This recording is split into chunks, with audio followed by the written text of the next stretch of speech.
Okay, welcome back to the Are You Strong show. Man, I have another Penn State alum on here. Wait till you hear who this guy is.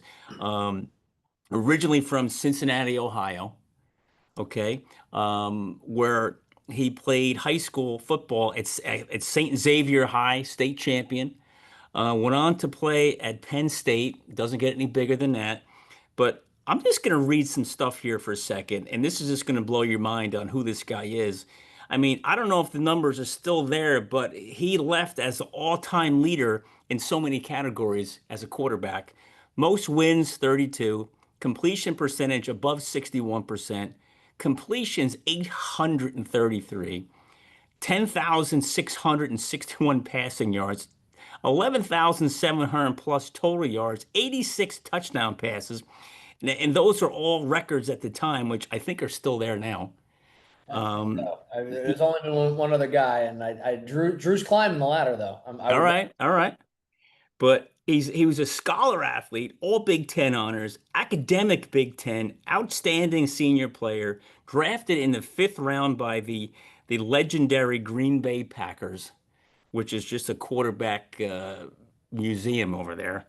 Um, is an entrepreneur, started his own business called Clifford Capital, which is, I can't wait to dive into that one. Welcome to the show, Sean Clifford. Thank you, Jeff. Appreciate you having me on this beautiful Wednesday Yeah, afternoon. I am excited to have you on, and I know I said this to you before, but if anybody looks you up on the internet and looks for your accolades and your history and the things you've accomplished, it's like pages and pages of stuff, and it's so amazing that like you're so young and you have so much more to go. I can't imagine what you're going to do, I you know. appreciate that. But Definitely. before I pepper you with a ton of questions, for those who might not know who you are. I know the Penn State world knows exactly who you are, but for the rest of the world who might not know, why don't you just tell the audience just a little bit about yourself? Yeah, no doubt. Like you said, from Cincinnati, Ohio, Midwest kid, I would say. I've stayed in the Midwest my whole entire life, it feels like at this point. Ohio, Pennsylvania, now Wisconsin. It's the blue collared way, and I wouldn't want it any other way, that's for sure. As you can imagine, being a Midwest kid, grew up loving sports, and that's about it.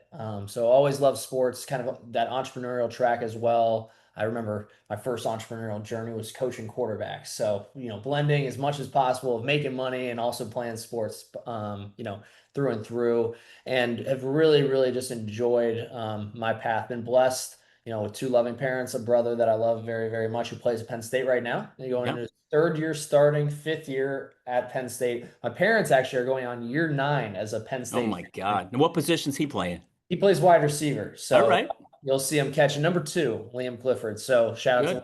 to Liam, my business partner for life as well. So somebody that I really do appreciate and love. But come from a really, really strong, Catholic family, and now here in Wisconsin, just got married. What was that? 2 weeks ago? 2 weeks ago. I shot over to Italy, been around the world and back. Had my birthday 2 days ago. So it has been a busy, busy month, but I am super happy to be back. Camp coming up in 2 days, and could not be more excited. That's for Now, sure. how ready are you for camp? As ready as I've been for a camp in my entire life, I will say, from a body perspective, I've definitely, I took this off season really seriously, invested in my body, invested in my health. So I was able to really, really get some great training. And then on top of that, mentally just there. Playbook, this is year three in the same book. So have mastered my craft, feel like I'm really prepared to take that next step and Right. excited to see what the future holds. Right. And I'm going to throw something. This is kind of funny. We were talking about it before, but the QB show on Netflix. Yeah. What I learned about in watching that show, Sean, is that how smart you guys are. The quarterbacks in the elite college level and the NFL, listening to you guys absorb the playbook, absorb the plays, and be able to rip it out and be out there looking and getting your reads and doing all that stuff. Man, I mean, the way above average intellectual guy can't do that. Well, I'll let you say that. But I appreciate it. I think that the biggest thing that I've definitely grown to understand throughout the NFL is the fact that everybody can throw the ball. Right. Everybody. I just went to, I had the privilege to go to the Elite 11. I was out training in around Redondo with Jordan Love this Yeah. offseason. And so I went out to the Elite 11. I was watching kids spin it, and I could honestly say that there's a couple kids that could spin it just as well as some NFL quarterbacks currently. But I Yeah. think the difference is exactly what you said. It's the mental capacity, it's the mental strength and fortitude to be able to understand a playbook, digest it in a quick amount of time, Yeah. within a week, be able to get a game plan together, and then finally come out the other end and put it all together, And execute it. yeah, execute it. So that's really the place that I've hung my hat on for a while, is being that intelligent in the game quarterback, kind of a gamer type mentality, where all the cards are on the line. I want the ball in my hand, and just let me go try to win this game. Yeah. So is it a different type of prep for the NFL camp versus the college camp, or is it the same? I would say it's different in the way that you don't have as much time with team. And because, as you can imagine, in college sports, you're really at that college for the entire time, on university ground the entire time. Where Right. in the league, whenever your season is over, you're not going to see anybody until OTAs, and then OTAs hits about a month and a half, and then after that, again, we just went on a 5 week sprint here where we've all been in different places. So I think Yeah. prep is really more, there's a maturity level that you need to have, because you need to come back in great shape. You need to come back extremely prepared. And really, at the end of the day, unlike college, they're going to have a microscope on you, and they're going to be able to really, really refine you on a day-to-day basis. In the league, you either come back ready to go or you are out the door. So it's Yeah. really on you to get yourself prepared. And I think that it's really just taking what you learned from college and all the things that you liked, and maybe some of the things that you just maybe not disagreed with, but hey, it just wasn't for me. And you Yeah. really build on the things that will get you prepared for the Right. preseason and the regular season. So what's the biggest thing you focused on in the off season to get you ready? Yeah, I think that there's a couple different things. Specifically, intermediate throws were like one thing that, just looking back at last season, I thought layered over the middle, things like that. Just touch. Because short accuracy, I've always had a lot. I've prided myself on getting the ball out. Bubbles, slants, hitches. Even in breakers from the outside. Your typical glances, those balls, that you can really rip on a line. I think that the arm strength that I have is there. And then it's always been the kind of that intermediate game that I've always tried to prepare myself and get better and better. I think that I made a lot of strides this offseason. And then as you break it down, you get older and older. I'm going on 27 years old Oh, now. you're so old. Super old, but at least in this game, definitely. I mean, an older guy. I think that I'm Yeah. officially above the team average age, which is crazy. But at this point, you really, really get to know the specifics. And for me, the intermediate was one area, and then specifically deep left. Deep right, I feel great. Deep middle, I always felt really, really good. But deep left, I think it's just kind of being a right-handed quarterback, being able to peek over your left side and keeping your shoulder in line, has been a specific area as well. And I've had some great mentors who have taught me a couple different things. And we've been working on it throughout the offseason. So I'm really excited to go Yeah. into this season to show those different things off. Cool. And you mentioned before this is your third year of the same playbook. Yeah. Now, how valuable is that to have the same playbook? I'm going to guess you have the same offensive coordinator, the Yep. same staff, and to be together for 3 years versus there's guys like every year it's somebody else. I know. Well, that was my college career. My college career, I could tell, I mean, the differences between the two.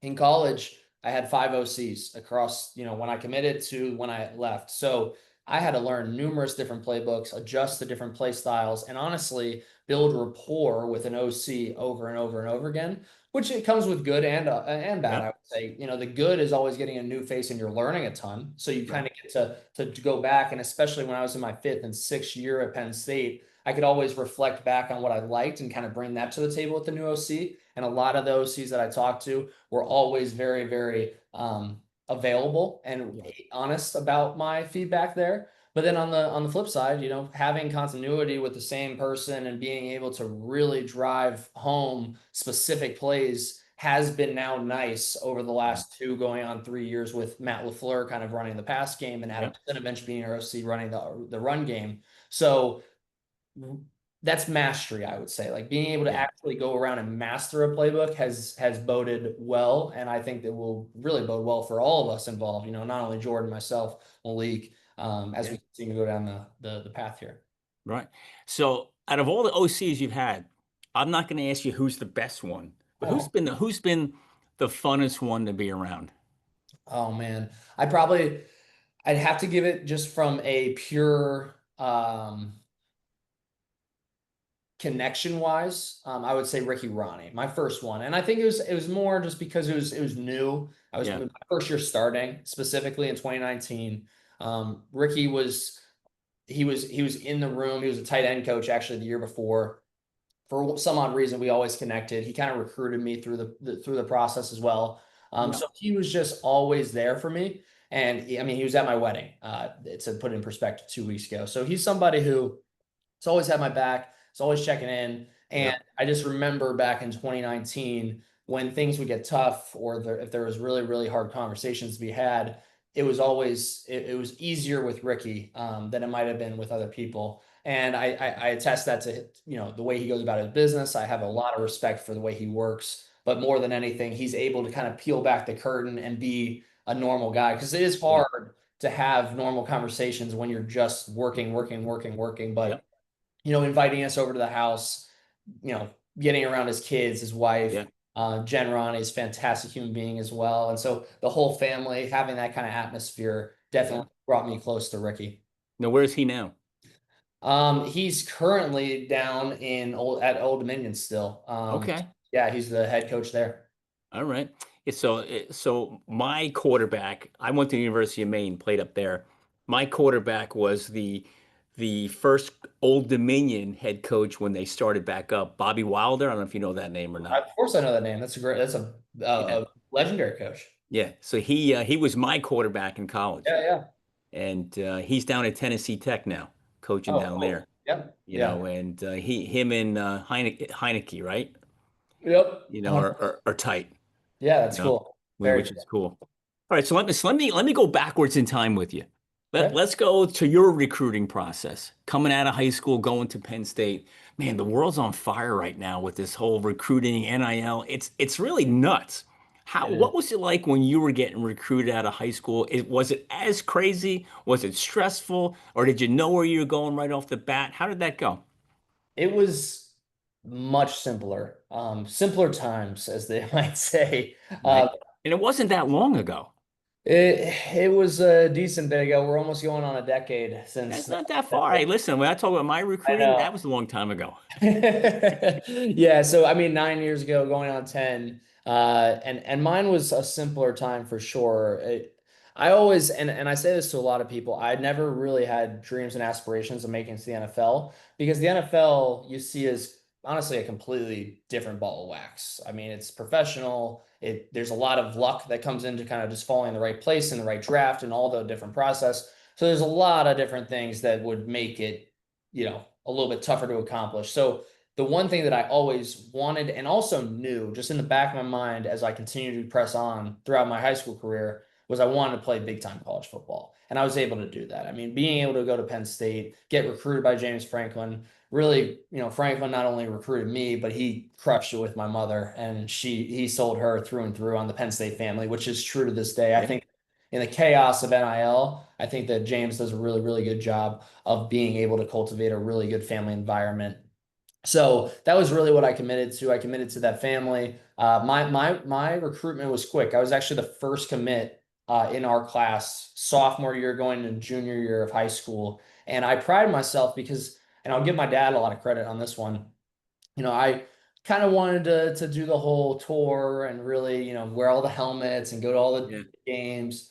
But he said, you should look at it a little bit differently. And you should really look at it as if you commit to a school early, you could truly be the leader of that class and you can help them recruit. And with doing that, you'll honestly build rapport with the team and the coaching staff before you even step in the door. And I'm yeah, very thankful that he did say that to me because I had guys standing at my wedding, KJ Hamler, Tariq Castro Fields, Fred Hansard, bunch of guys Mac Hippenhammer, a bunch of guys that honestly and ultimately became some of my best friends in the entire world. And I was kind of the catalyst of what got him to Penn State. I can say this because KJ has said it publicly, so it's not like Yeah. I'm talking behind his back. But KJ Right. has said to this day that the reason he did not go to Michigan State or any other program was because I recruited him so hard. I would remember I wasn't a graphic designer or anything like that, but I would make little photo edits of like myself and the other recruit and send them to the different players That's in cool. high school, of the guys who I really wanted to play with. So Yeah. it was honest, it was true. There was no money involved. It was much more just, hey, let's do some great things together. And I felt like, as that class kind of came together, that's why we were so close because Yeah.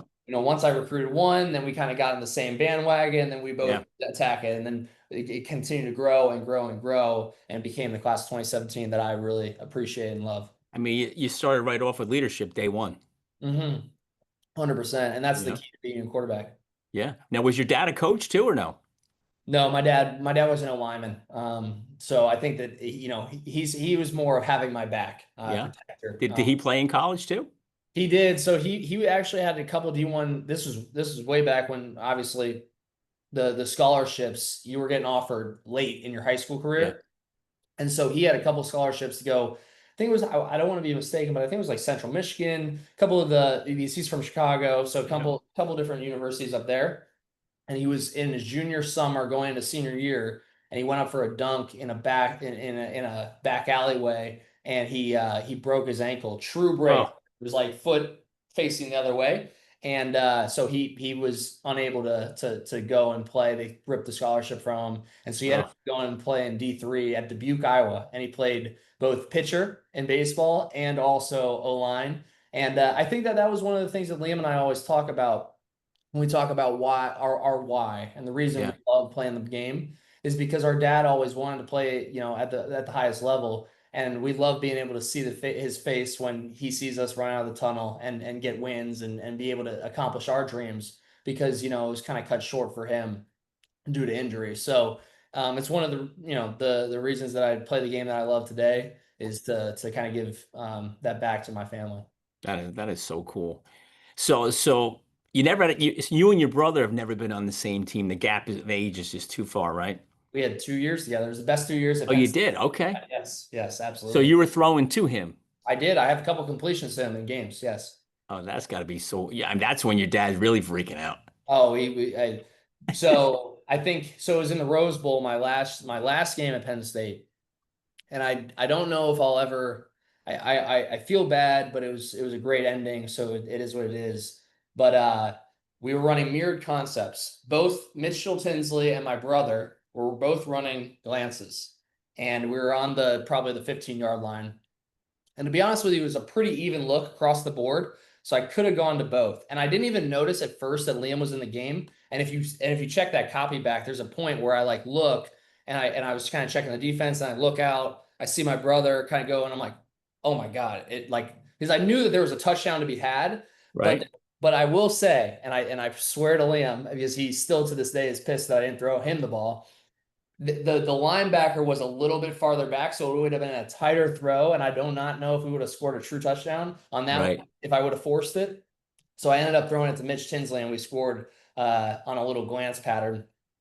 But I always think to this day, if I would have thrown my brother a touchdown in the Rose Bowl in my last game, I don't think my dad would have seen the rest of the game because he might have been on a You would have passed out. yeah he would have been on a cart out the door. That's for sure.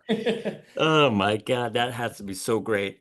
Holy. Well, my next question was going to be, well, what's your most memorable moment at Penn State? And maybe that's it.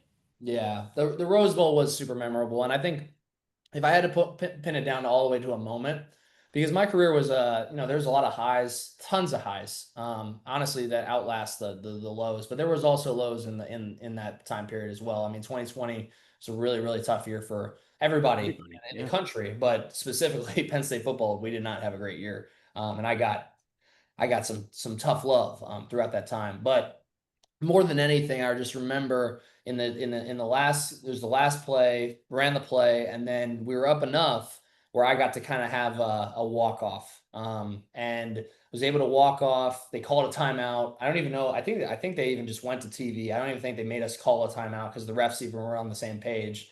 But I got to walk off and I got a standing O in front of the It's whole on Penn. YouTube. Yeah, it is. I saw it. It was a moment that it moved so slow for me. It happened fast. And it was probably about 30 seconds to a minute of me being able to walk off and really see it. Yeah. But I just remember to this day, and I can still picture in my mind of standing there for a hot second and just taking one big deep breath, kind of that last breath, and just looking at all the faces. I mean, I can visually remember so many different faces of people I didn't know, but Yeah. just genuine happiness across the board. And it was a euphoric moment for me personally. And I think that that's really what the Penn State community is all about, is Yeah. being able to come around a cause that is so much greater than one person. Yeah. But to be able to kind of do that, I'm very thankful for Franklin kind of making that happen. It was a moment I'll never forget. So That's priceless. yes, very, Definitely priceless. very, So you mentioned the low lows, right? Not that I want to get into that, but as a yeah, quarterback, right? At that elite level, Penn State, you might as well be playing professionally there, yep. And what is it like to be on that type of team when you're not doing well? You're the guy, and the whole state's like, what's going on? I mean, is it hard to turn on social media? Is it hard to read the paper? Is it hard to walk through town? Yeah. Yeah, it's not the easiest. I remember it happened twice where it was specifically kind of acute, where I just noticed it. 2019, we were 8-0. I remember like it was yesterday. We were in this place called Plaza. It's a Mexican place right across from where we lived. It was all my roommates. We were watching the college football playoff rankings come out for the first time, and we were number four. Came out as number four, and they showed that. And then the next screen, they kind of like pan. We were going crazy. The whole place was going crazy. They were trying to buy us like shots and whatnot. And it was so much fun. But then the next thing pans over and they give the top 10 Heisman, and I'm in the top 10 for the Heisman. And that was week 8 going into 9. Um, and I just remember that time because, I don't think I really understood, what it was to be like truly humble in the fact that like you're, Yeah.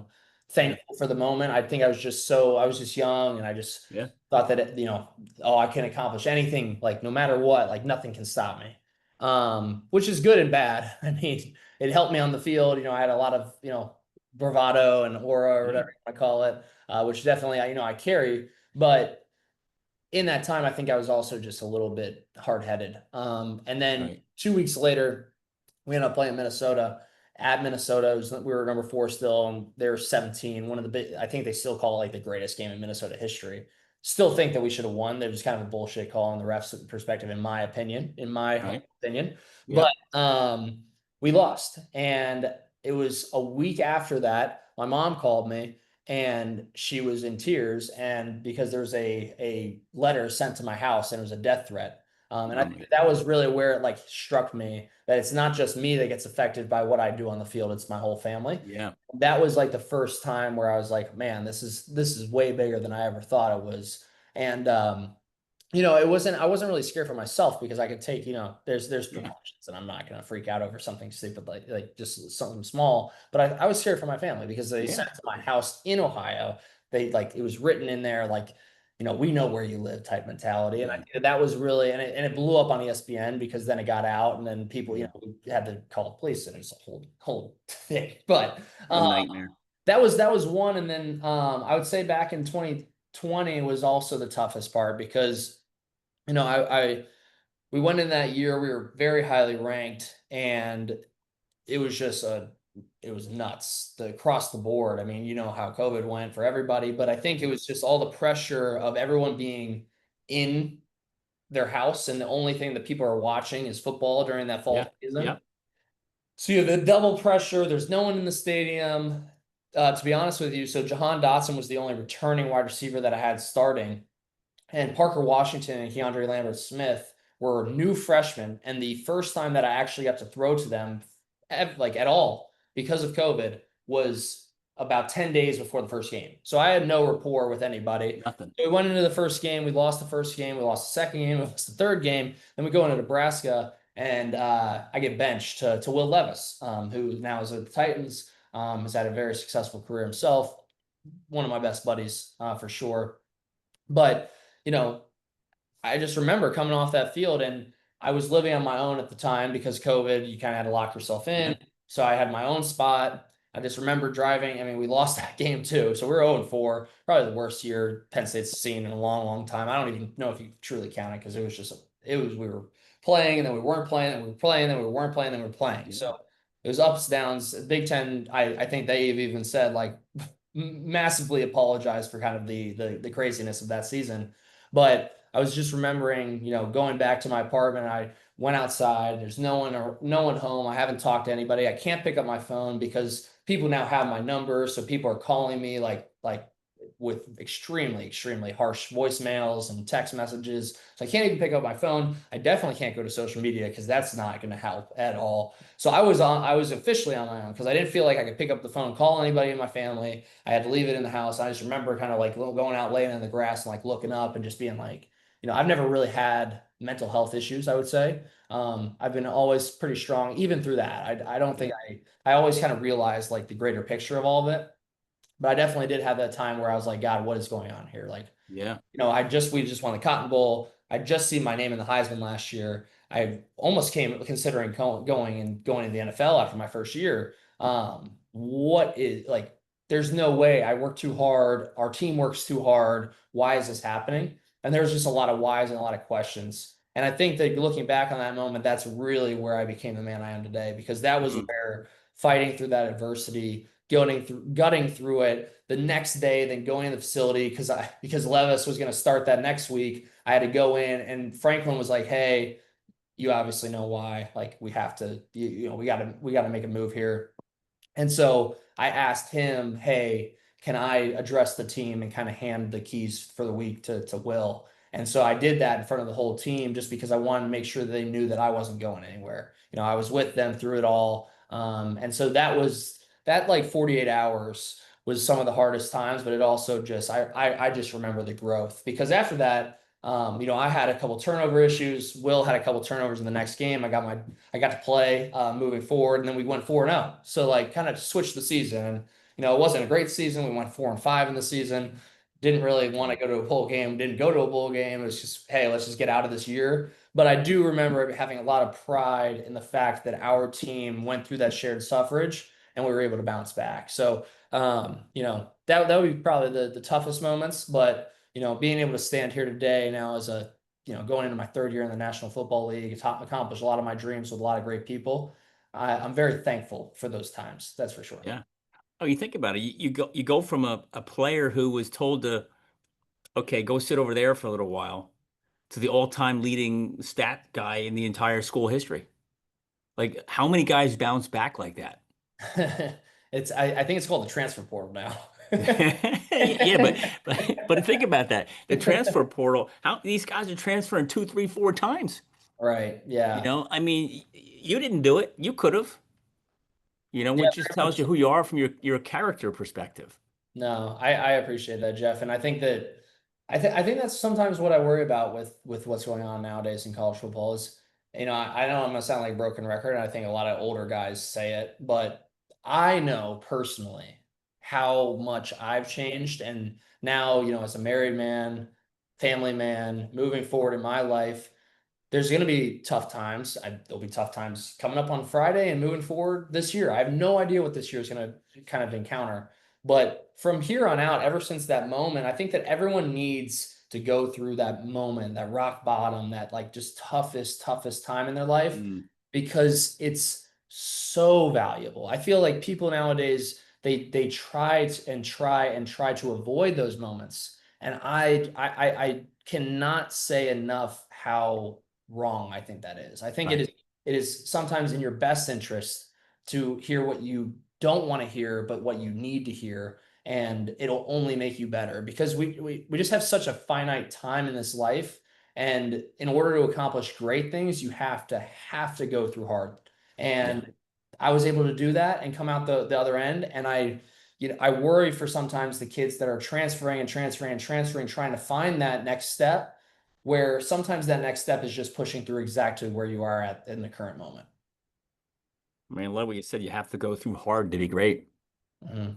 So what advice can you give to two different types of young men? The kid coming out of high school, going into the Penn State as a freshman, what advice can you give them? And then what advice can you give the young man who's maybe drafted, maybe not, but they're transitioning into the NFL? Two Mhm. different worlds. Yeah, I think that there's a bunch of advice I feel like on both sides. I think both starts with, and I think that this is important, not that it's the money's the most important, but I think it's the most apparent. So I think you'd start with finances and just talk about what you need to do with your money, because how I see it is that's the biggest turning point. It's the biggest change, especially in college football now, because all these freshmen who are coming in on scholarship and getting paid, it'll be the biggest distraction you'll ever have if you do not take care of it. So I think the first thing that I would say is figure out what you're going to do with your money and have a strong plan and take ownership. Like I think that's the biggest word is ownership. Own exactly, like take time in the off season or right before you're about to go and understand enough of what's happening. So that way, when you do step on the field and you do step on campus and you do have academics and you have all the things that you need to do, now you don't have to worry about it. So that would be my Right. first advice. And then my second piece would really, really just be understand what your why is, because everyone's going to tell you what your why is. Everybody's going to, the coaching staff, like I know for a fact, the why of Penn State football is our core values: positive attitude, great work ethic, compete in everything you do, must be willing to sacrifice. Like it's ingrained in the back of my head. We'll never forget it in my entire life because we said it over and over and over.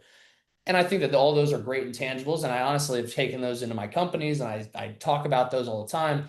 And they are my core values to a T, but like there's nuances and differences that I just feel that are intrinsic in me when it comes to maybe a little bit more with family and faith and just everything that you got kind of have. Everyone's got a different background. So just understand, I would say first the money side, understand that so that way you can put it away and be done with it.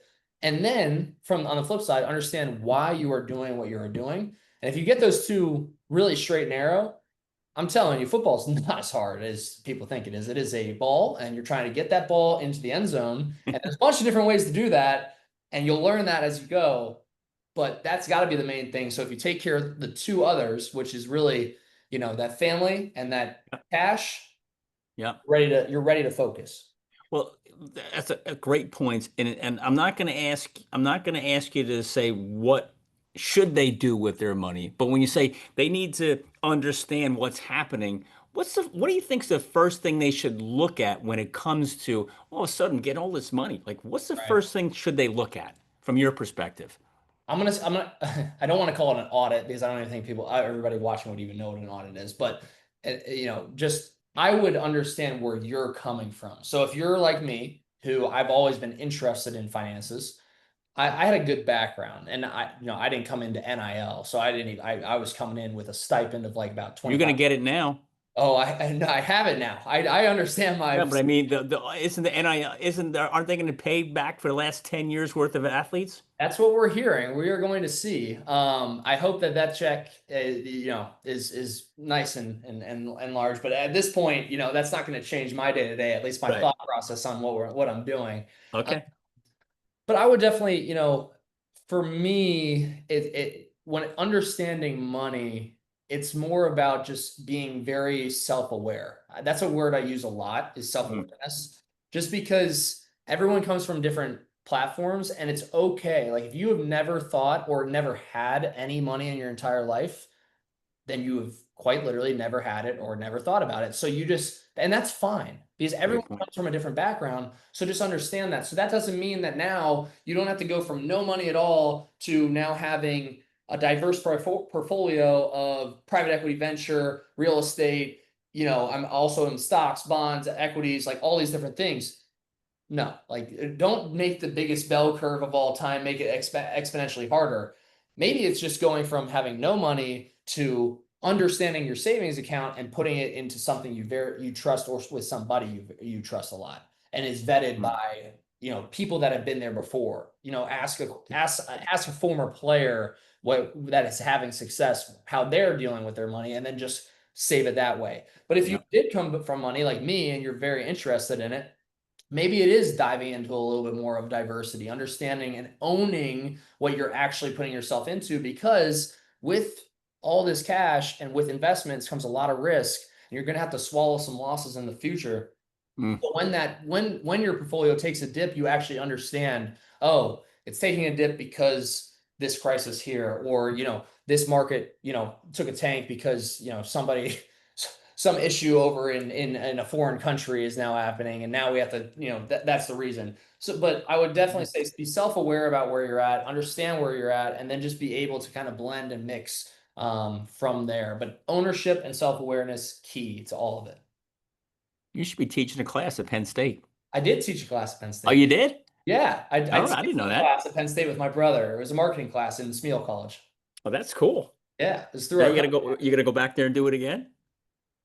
I would love to teach. I think it would be a lot of fun. I think Yeah, there's a way to talk to younger people, especially nowadays. yeah, There's a lot of how I see social media. That social media is great, but the doom scrolling of like just if you go to my social media, if I pulled up my social media and I went to like YouTube or Instagram or whatever, all my swipes are just business tips and conversations, yeah, which is good at the beginning, but then you start seeing the same video over and over and over. So it's like, okay, when are you just going to put things to action, put the phone away, and just actually do yeah, something about it? yeah, And so that's where I think that having a consolidative workshop, I think we even spoke about it earlier, Jeff, about like if you're jumping in and helping young college students or athletes or whatever, how would you go about that? yeah. I think that there's so much information out there, and let people gather what they want to gather. But being actionable is I think it's the most important thing in society today, because it's so easy to educate and educate and educate. So then you think that you're doing something Yeah. productive, but in reality, you're not being productive at all, because you're No. watching the same shit that you've watched 100 Yeah. times. I take Denzel Washington's, methodology. Don't confuse movement with progress. Oh, that's a great quote. 100%. Yeah, just he said, hey, just because you're jogging in place doesn't mean you're getting anywhere. Yeah, yeah. And I think that there's a lot of jogging in place Yeah, nowadays. It's not enough yeah, just doing and action. And that's the best learning, yeah, is screwing up. I mean, and I learned that in 2020, and I learned that yeah, through my business career. And I learned that when I walk into a meeting and I say something and they're like, you're completely wrong. And then yeah, self-awareness hits and I'm like, I am completely wrong. I have no idea what I'm talking about. Can you please explain to me why I'm wrong? And then yeah, it's growth. Now you can yeah. actually learn. And there's very few people, Sean, that are willing to admit that they're wrong. And it's a key. You You have to know, the bigger the ego, the harder it is to admit it. We always say in the facility, the film does not lie. Yeah, So if I suck on my deep ball to the left, but I keep telling myself that I have the best deep ball in the NFL to the left, guess what's going to happen? I'm going to get fired. So I think that what I really should do is stop telling myself that, and I yeah. should get Start better. listening. My deep ball on the left. Yeah. So I want to get into your business life, but before I do that, I'm going to ask you one more sports question. Mhm. Is there's a lot of people listening, and they're asking, hey, what's the day in the life like of an NFL quarterback when Mhm. it's in season and it's go time? What's your day like every day?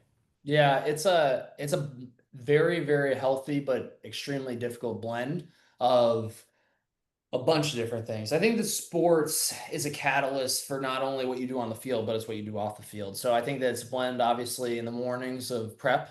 Preparation leads to execution. Execution leads to going 1-0 every single day. So preparation is the most important. It's the first step. So I think that there's preparation, whether it's at night before the day or in the morning when you're really, really getting ready. But there's preparation that leads up to really the team meeting or whatever is happening in that practice day. So being prepared is step number one. Step number two, obviously, is executing on a plan of whatever the day has in store, whether that be a practice, whether that be a game, whether that be an off day. I mean, just being prepared for what's going to happen, because it's a shame to let a day slip by in this league. There's just too little of years. I mean, I'm coming up on the league, pretty much the crossroads of like you either, the league average is I believe it's 2.5 years. So I think I'm actually potentially even past it. Yeah.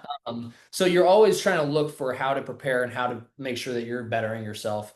So you get in the facility, you're going through your prep. I mean, I have my calendar set right here, and I have time blocked every single minute of when I wake up to breakfast to when I travel into the facility to what I'm doing in the facility to then if I'm traveling back. Now, If I is that an NFL habit, or is that a college habit that carried into the NFL? This is honestly, it's kind of a business habit that's blended with what they've given me in resources from the teams because the team, obviously, they're going to give you like a very nice schedule, but that's only about 10 hours of your day. There's a decent amount. I mean, if you're only sleeping 8, there's another 6 to 7 hours that you're kind of filling in your own. And that's where I really, really like to be productive because that's where you can make the most. I mean, that's a whole day in itself.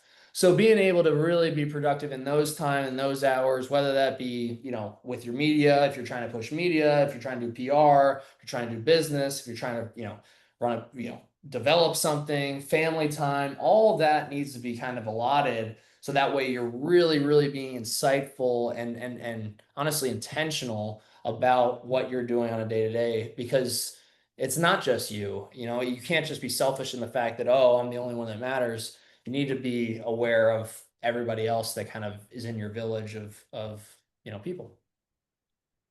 It's hard to do sometimes, right? Very hard. Especially now that you're married. It's getting. I think it's gotten easier now. That she knows exactly what I'm doing on a day-to-day Yeah. basis. So I don't think it's that And deep. did you meet her at Penn State? I did. I did. Okay. All Yes. right. So, Clifford Capital, what's that all about? Clifford Capital is actually kind of formulated. I guess I'll go back real quick to my first business because this is really like step number 2 in my process. But so I had a business stem from a class in January of 2020. We were in a creative advertising class. And for that class project in the semester was to quote unquote recreate a brand. And a lot of people were doing, your typical Cokes and your Pepsis of the world, the simple brands like that, the larger brands. And I actually went to the professor. This was after 2019, going into 2020. I told the professor, hey, I just want to be prepared for what this whole NIL thing might look like because there's inklings. COVID definitely pushed it back to when it actually legislation did change, but I wanted to be prepared for what that might look like. And so I ended up going to the professor and I said, hey, can I do this brand study on the Sean Clifford brand? I don't want to, I don't want to be arrogant or cocky in any way, but like I truly would love to be able to use this in the future. And I rarely get to use school. So I would love to be able to use school in the best way possible. So we ended up doing the project with this guy named Trevor Robinson. Shout out to Trevor, fantastic human being. We got an A on the project, so at least academia thought it was worth something. And then legislation now changes and in July 1st, 2021, and now you can monetize your name, image, and likeness. And the first person that I called was not an agent, but it was Trevor from the class. And I said, hey, would love for you to be my manager. And I want to do exactly what we planned in the class. Let's just bring it out and do it. Being actionable. And Yeah. Yeah. so we ended up doing it. And to be honest with you, to be very frank, in that first year in 21, in my 5th season, we made a killing. I mean, from marketing, memorabilia, camps, events, got to give back to Big Brother Big Sister, which is a huge charity in my life. I've been a big brother to 2 little brothers, which has been fantastic. So just been able to kind of cultivate like a really, really great study around what I wanted to do. Now, did you create your own clothing line too? A little bit of everything. Yeah, we had closeout. We had Is anything. that still out now or no? No, that I still have vintage. I was actually so I had a barber come and cut my hair the day of the wedding in my room, and that barber was the same barber in college, and he came and he wore the first ever shirt that I put out in NIL, which was pretty cool. That's cool. But long story short, we did that. And then coming back for a 6th year, Trevor, my brother, and myself kind of looked at it and we're like, hey, I think that there's a gap in the market right now. And I think that there's really an opportunity here for college athletes to stand on something and help other college athletes. So we ended up starting an agency, Limitless NIL. And really, it was as basic as just for players, buy players, grow brands, help people, make some money while doing it. We take a little bit of a cut and we just kind of roll. Yeah. wanted to just, formalize it and go. So we started at Penn State. We had about three clients, Anna Camden, who played basketball at Penn State and then transferred to Richmond and now is going into broadcasting. Great human being. Jair Brown, who plays for the San Francisco 49ers, one of my best friends in the world. He took a swing with us. And then Miles Dredd, who now broadcasts for the Big Ten, but he was a basketball player at Penn State as well. So started at Penn State, and then we expanded out to about 50 clients nationally. And then we ended up selling the business at the end of 2022, right before I left for the draft. So that was kind of my first swing at business, and it was a lot of fun. And it honestly was as pure as a business startup business as you possibly Yeah. can. Like living in the living room, ideating on ideas, bringing clients in from what, bringing them into my living room and like talking Yeah. shop, all that kind of stuff, meeting Yeah. parents. It was great. And then so now it's really developed. We put that to the side and now it's truly investing in sports itself. I think that that's like our next step, and so we started New Era Fund One, which is truly just a venture capital fund investing in sports adjacent assets. Because I've just seen so many fantastic companies come out of these elite facilities. That's the one place. I'm 27, younger in the game, but the one place that I definitely know better than most is the Green Bays, the Penn States of the world. The assets that we use are not only applicable to sports, but have direct application to healthcare, industrial, military, all these different verticals that can be scaled up. And they're really dominating their niche. So what we did is we really started to cultivate, and we have a venture fund all around the fact of investing in these sports adjacent assets and being able to move them into and really help the founders scale. So So when you say a sports adjacent asset, what does that actually mean? yeah, so it is quite literally an asset or a company that is providing a product in a Penn State, a Green Bay, an Ohio State, any top tier program. And what I've found is that when they get in these programs, what it ultimately proves is product market fit, which is always like one of the toughest parts about being able to actually start a company. Is you could think it's the best idea since sliced bread, but if nobody wants to buy it, then the product's not that good. And you have to be Yeah. realistic about it. But if there's 3, 5, 10 facilities that are all taking on this product, you have that product market fit and that kind of marketing halo because now you're getting those logos. So Yeah. now there's true value arbitrage between where you're at now and where you can go. And all it takes is just getting in the right hands and being able to make sure that you're getting to the right people and the decision makers to actually put in those facilities. So that's what we do. We really, really drive that value. And then before even an investment, we always like to have a very, very good secondary road of, I'm talking to an M&A advisor, I'm talking to a healthcare professional, I'm talking to a C-suiter in whatever vertical that we're looking for, and making sure that that company is also being very aware, self-aware, that okay, as we continue to climb the ladder, this is what we're going to have to iterate on. This is what we're going to have to ideate on. And then if we can accomplish these things, there's true alpha that can be had, and we can really, really scale into a bunch of different verticals. And honestly, that's where our LPs are very happy because Yeah. companies are really, really seeing success. Do you get this excited in the quarterback room? I do business before I even walk into the facility. So when Yeah. everyone else is like kind of just waking up at 8 Yeah. a.m., I've Yeah. probably been on at least 3 to 4 calls. And I am this way You're 24, jacked up. 365, yes, all the time. I mean, it's in your blood. No doubt. It's the That quarterback. that is so cool. Um, let's go backwards for a second. We're almost done. Penn State, like your name is just it's going to be in the history books forever. But as we age out, like I've mentioned a couple of names, like I don't know who is that guy, but because it's from 30, 40 years ago. Right. Well, 30, 40 years is going to go by for you too. And No hopefully your records stay in the books forever. But how do you want to be remembered 30 years from now, 40 years from now? The world of Penn State football looks back on Sean Clifford. What do you want them to remember? I think that there's two things that I'll say on that. I think from a football perspective, I don't really care about the records. I care about the lasting memories and the people that I touched in the building. So I always want those people.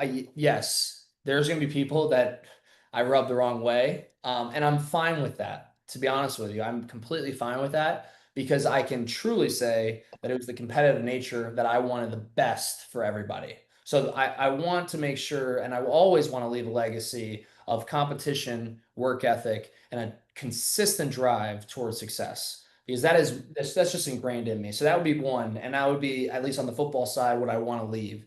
But on the flip side, I want a story, in 30, 40, 50 years from now of, to be honest with you, the football side is very, very minuscule. I personally have plans and aspirations to reach the pinnacle of the business world. I want to be public CEO. I want to do numerous different things. I want to run $1 billion firm. I want to grow the business into something that is worldwide and world known. And I think that with the athletes and the people and the village that has continuously poured back into me, it is owed to these people to continue to strive for that excellence and to continue to strive for those goals and aspirations. So I say that with confidence, nowhere near where I want to be. But when you ask about what I want to be remembered for, I truly see this as much larger than football. I want it to be like when you talk about Penn, oh yeah, Sean Clifford played quarterback in Penn State, and that was the beginning. And then there's a long list of everything else that kind of happens. And it sounds like it's going to be a very long list, I plan on it being a very long you list. know? Yes. So camp starts in how many days? We got two more if you don't, or we have, yeah, one more if you don't count today. All right. So how are we looking team-wise? Great. The OTAs honestly went really, really well. I think that we were pleasantly surprised with kind of everybody that we added in. The draft picks were fantastic. I think that, from top to bottom, I was really impressed with how the guys came in and worked. And I think that that's really, we always talk about carrying the G with you and kind of the G way with Green Bay. And I think that everybody within this facility right now is living up to that mantra, because we are at a pinnacle, kind of a breaking point in our time period. I think that there's a rebuild after Aaron, and we all knew that, and there was going to be a little bit of time to build what we want to do. But Yep. right now, in the current moment, I think is where we need to capture it, and I think that we're primed and ready to kind of break out. So I'm excited to see what this team can do. I'm excited to see how these. I mean, it'll start with camp, and we all know it. But I think there's a lot of building, and I think that there's a lot of excitement because I'm getting texts and I'm calling guys, and we do a lot of business with a lot of guys as well when it comes to the fund, investing, and whatnot. So I'm calling them for a bunch of different reasons. Yep.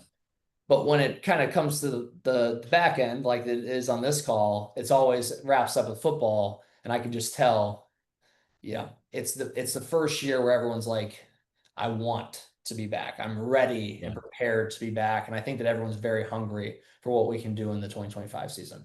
It's go time. It is very It's much go so. time. Yeah. Everybody's healthy. Everyone's healthy. Everyone's ready to roll. That's cool. Yeah. Well, Sean, we covered a ton of stuff. High school, college, pros, business, personal life. Is there anything we haven't touched on you think we should hit before we wrap it up? No, I think that really, again, I think I just try to always leave people with just a couple different things. And I want to hit on those points that I said before. Just, self-awareness is key. Understand where you're at the present moment. It doesn't need to be where you want to be. It probably won't be where you want to be. I can tell you right now, sitting in this chair, that it's not where I want to be personally. But being able to understand that, and that'll allow you to then live in the present. Make sure you're doing that on a day-to-day basis, and then compete. I think that's the last part that I've always saw as the ultimate kind of game changer, and the way to drive yourself out of wherever you are currently is to compete. And that's what this world's all about, is to push each other to be the best you possibly can be. And in doing so, you'll, become the man, woman, or, whoever you want to be moving forward. So just continuously find your why, compete, and be self-aware about your situation. The rest will take care of itself. The championships will follow. Yes, it will. Well, Sean, listen, man, thanks for being on. I really appreciate you taking the time in between, preseason, in between, after getting married, your honeymoon, your business. I mean, you squeeze me in, and I think that is great. and I can't wait for the season to start. Thank You you, Jeff. know, Appreciate and it. You and me and both. yeah, and let's see you in the Super Bowl. Let's do it. We'll see you on the field. Yeah, absolutely.